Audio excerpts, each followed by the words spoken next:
आजकल रोड इतना हो रहा है आपको पता है।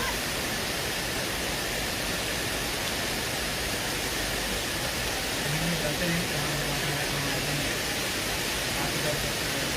नगर एरिया है काफ़ी अच्छे वहाँ थोड़ा भी एक तरफ तो 100% ऊपर जाता है चुनाव क्या रहे हैं सरपंच के जो उन्हें अभी तक ठीक है वो प्रधान चुना जा रहा था दूसरे दिन हल्की सी चीज़ आजकल रोड इतना हो रहा है आपको पता है।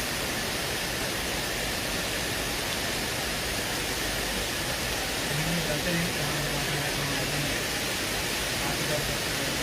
नगर एरिया है काफ़ी अच्छे वहाँ थोड़ा भी एक तरफ तो 100% ऊपर जाता है चुनाव क्या रहे हैं सरपंच के जो उन्हें अभी तक ठीक है वो प्रधान चुना जा रहा था दूसरे दिन हल्की सी चीज़ आजकल रोड इतना हो रहा है आपको पता है।